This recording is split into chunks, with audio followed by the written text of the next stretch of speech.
ሰላም ጤና ይስጥልኝ እንደምንላችኋል ውድ ተመልካቾቻችን ከአባይ ቴሌቪዥን የሚተላለፍላችሁ የዕለተ ሐሙስ ታህሳስ 23 2018 ዜና ላፍታ የመረጃ ሰዓታችን ተጀምሯል።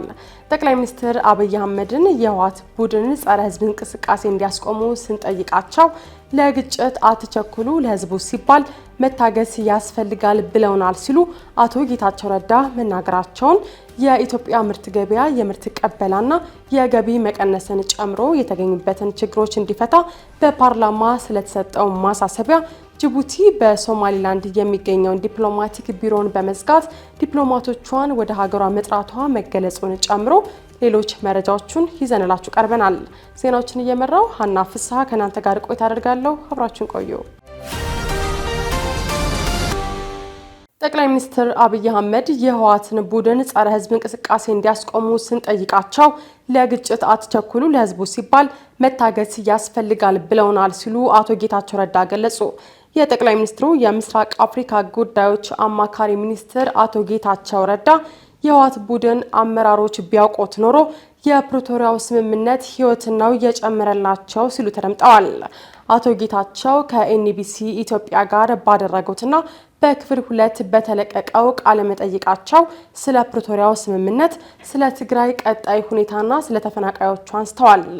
የፕሪቶሪያው ስምምነት እንደ አመራር አድኖናል ያሉት አቶ ጌታቸው የህወሓትን አመራር ህዝብ ተፍቶታል በማለትም አብራርተዋል። የሚያስፈልገን ነገር እርስ በርስ መቀራረብ ነበር ያሉት አቶ ጌታቸው ሆኖም የህወሓት ቡድን የሻዕቢያ መጠቀሚያ ሆኗል ሲሉም አብራርተዋል።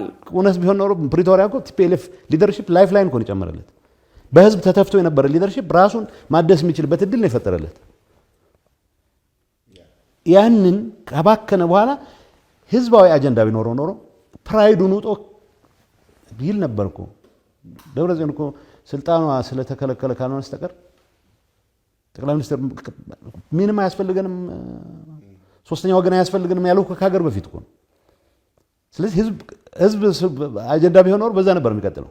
አያስፈልገንም መቀራረብ ነው የፈለገ ይሆን። ኦባሳንጆ ምናምን ተሰብስበው ኤዩ ከኛ በላይ እኮ ሊጨነቁልን አይችሉ፣ ከኛ በላይ ሊያስቡልን አይችሉ። ሶ ኢንጌጅመንቱ የሚያዋጣው ግን ተጨማሪ ኪሳራ እንዳልኩት ሻዕቢያ በጣም ተከኖበታል። በርካሽ ዓላማውን ለማስፈጸም ኢትዮጵያን ለማተራመስ ርካሽ የሰው ኃይል እየሰበሰበ ነው። እንዳልኩ ነው ዋናው የራሱ ሰራዊት ፕሬቶሪያን ጋር ጥበቃውን መረከዝ አይፈልግም። ስለዚህ ሌሎች ይሞቱለታሉ። ሌሎች በደንብ ሞቱን ከሞቱለት በኋላ ከባድ መሳሪያ የተኮሰ ድሉን የራሱ ያደርጋል። በርካሽ ነገሮችን የማስፈጸም አጀንዳ ኤቭሪዌር ወጪ ሳያወጡ ነው የሚያደርጉት። አማካሪ ሚኒስትሩ የደብረጽዮን ታሪክ እንዲሁም የኔም የእስከ ቅርብ ጊዜ ታሪክ ህዝቡን ወደ ተደጋጋሚ ውድቀት የመምራት ታሪክ ነበር ብለዋል።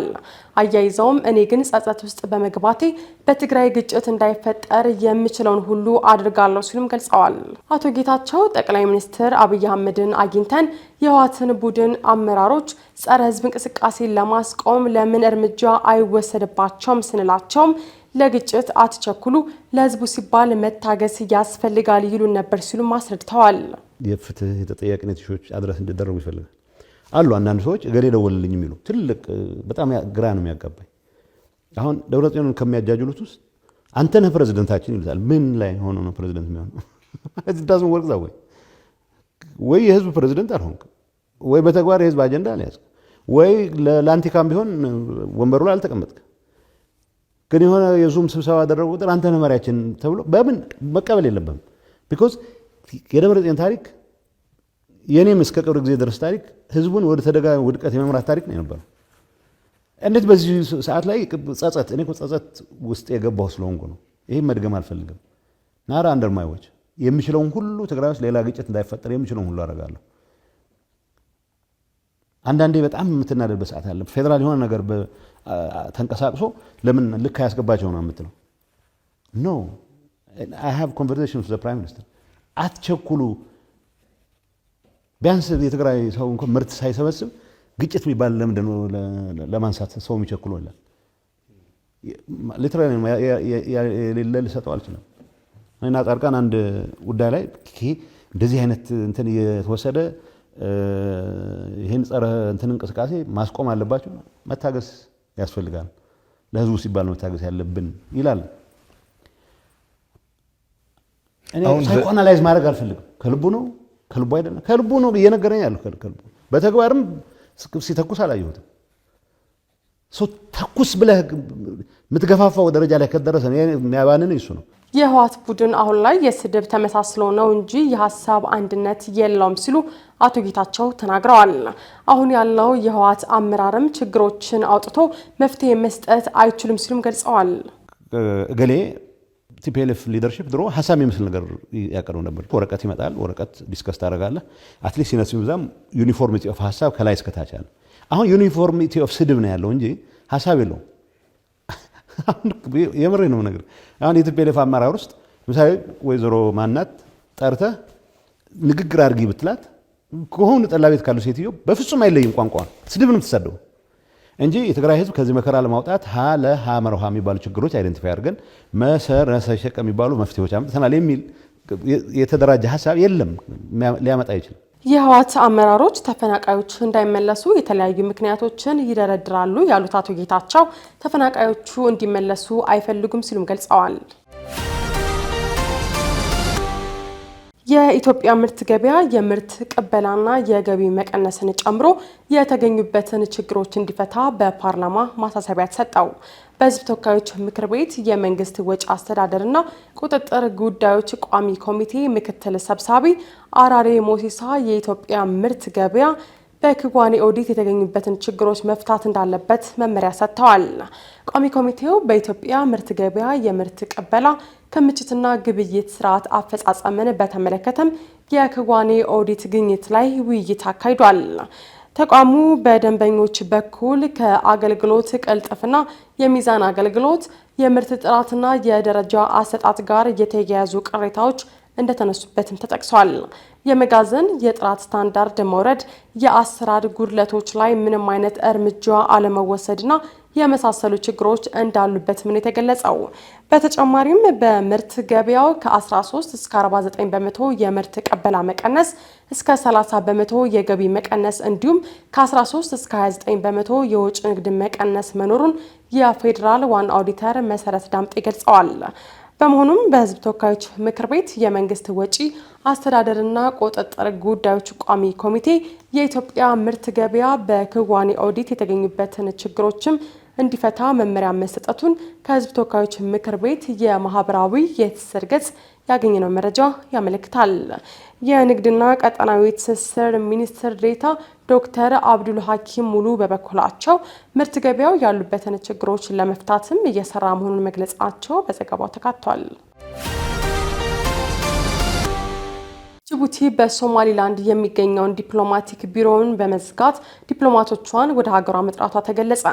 እስራኤል ለሶማሊላንድ የሀገርነት እውቅና መስጠቷን ተከትሎ ከሀርጌሳ ጋር ውጥረት ውስጥ የገባችው ጅቡቲ የሶማሊላንድ ዲፕሎማቲክ ቢሮን በመዝጋትም ዲፕሎማቶቿን ከሀርጌሳ እንደጠራች አንድ የሀገሪቱ መንግስት ባለስልጣን መናገሩን ቢቢሲ ዘግቧል። ማንነታቸው እንዳይገለጽ የጠየቁ የሶማሊላንድ ባለስልጣን በበኩላቸው ሀርጌሳም በተመሳሳይ በጅቡቲ የሚገኙ ዲፕሎማቶቿን ለምክክር እንደጠራች ተናግረዋል። እስራኤል ለሶማሊላንድ የሀገርነት እውቅና ከሰጠችበት ጊዜ አንስቶ የጅቡቲና ሀርጌሳ ዲፕሎማሲያዊ ግንኙነት እጅግ ዝቅተኛ ደረጃ ላይ መድረሱም ተገልጿል። ይህ ዲፕሎማሲያዊ መቃቃር በተለይም ለዓለም አቀፍ ጉዞ የጅቡቲ ፓስፖርትን በሚጠቀሙ የሶማሊላንድ ባለስልጣናትና ታዋቂ ግለሰቦች በተለይም ደግሞ በሶማሊላንድ የንግድ ማህበረሰብ አባላት ጉዞ ተጽዕኖ እንደሚኖረውም ተጠቁሟል። እስራኤል ባለፈው ሳምንት አርብ ዕለት ታህሳስ 17 ቀን 2018 ዓ.ም ለሶማሊላንድ የሉዓላዊነት አገርነት መስጠቷን በጽኑ ከተቃወሙ የሶማሊያ ጎረቤት ሀገራት መካከል ጅቡቲ አንዷ ስትሆን በተጨማሪም በርካታ የአረብ ሀገራት፣ የአፍሪካ ህብረት እና የአውሮፓ ህብረት የእስራኤል ውሳኔን አጥብቀው ማውገዛቸውን መገለጻቸው ይታወቃል። እስራኤል ባለፈው ሳምንት አርብ ዕለት ታህሳስ 17 ቀን 2018 ለሶማሊላንድ የሉዓላዊነት አገርነት መስጠቷን በጽኑ ከተቃወሙ የሶማሊያ ጎረቤት ሀገራት መካከል ጅቡቲ አንዷ ስትሆን በተጨማሪም በርካታ የአረብ ሀገራት፣ የአፍሪካ ህብረትና የአውሮፓ ህብረት የእስራኤል ውሳኔን አጥብቀው ማውገዛቸውን መግለጻቸውም ይታወሳል። እስራኤል ለሶማሊላንድ በሰጠችው እውቅና ይህ ዜና እስከተጠናቀረበት ሰዓት ድረስ ኢትዮጵያ በጉዳዩ ላይ ምንም ያለችው ነገር የለም። የሶማሊያው ፕሬዝዳንት ሐሰን ሼክ መሐሙድ በበኩላቸው ትናንት ከአልጀዚራ ጋር በነበራቸው ቃለ ምልልስ ላይ እንደተናገሩትም ሶማሊላንድ ሶስተኛ ዋነኛ እርምጃዎችን ለመውሰድ ተስማምታለችም ብለዋል። አንደኛው በሶማሊላንድ ውስጥ ፍልስጤማውያንን ማስፈር፣ ሁለተኛው ደግሞ በኤደን ባህረ ሰላጤ ዳርቻ ለእስራኤል የወታደራዊ ሰፈር መፍቀድና ሶማሊላንድ በአብርሃም ስምምነት ውስጥ እንድትታቀፍ ማድረግ ነው ያሉት ፕሬዚዳንቱ እነዚህ ተግባራዊ የሚሆኑ ከሆነ በዓለም ላይ አደገኛ ሁኔታ ይፈጠራል ሲሉም አስጠንቅቀዋል። ኤርትራን ጨምሮ አሜሪካ የጣለችው የጉዞ እገዳ ከዛሬ ጀምሮ ተግባራዊ ይሆናል። አሜሪካ ወደ 40 የሚጠጉ የአፍሪካ ሀገራትን ጨምሮ በሌሎችም ላይ ያሳለፈችው ሙሉ የቪዛና የጉዞ እገዳ ከዛሬ ጀምሮ ተግባራዊ መሆን እንደሚጀምር ተገልጿል። የአሜሪካ መንግስት ከወራት በፊት የጣለው ይህ የጉዞ እገዳ ኤርትራንና ሶማሊያን ጨምሮ የበርካታ ሀገራት ዜጎች በሀገሪቱ ውስጥ ባለደካማ የዜጎች ምዝገባና መረጃ አያያዝ እንዲሁም በርካቶች አሜሪካ ከሄዱ በኋላ ለረጅም ጊዜ በመቆየትና እዛው በመቅረታቸው መሆኑ እንደ ምክንያትነት ተጠቅሷል። ይህ እርምጃ የአሜሪካንን ደህንነት ለመጠበቅ መሆኑን የገለጸው የአሜሪካ መንግስት ከ54ቱ የአፍሪካ ሀገራትም ወደ 40 የሚጠጉት ላይ እገዳ ተጥሏል።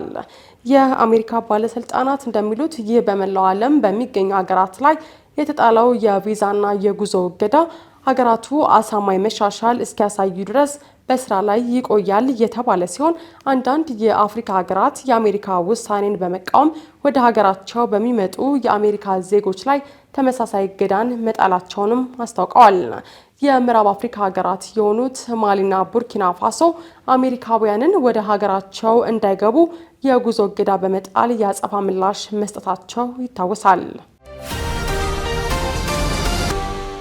የዩክሬኑ ፕሬዝዳንት በአዲሱ የአውሮፓውያን ዓመት ከሩሲያ ጋር የሚደረገው የሰላም ስምምነት 90% ዝግጁ ነው ሲሉ ተናገሩ።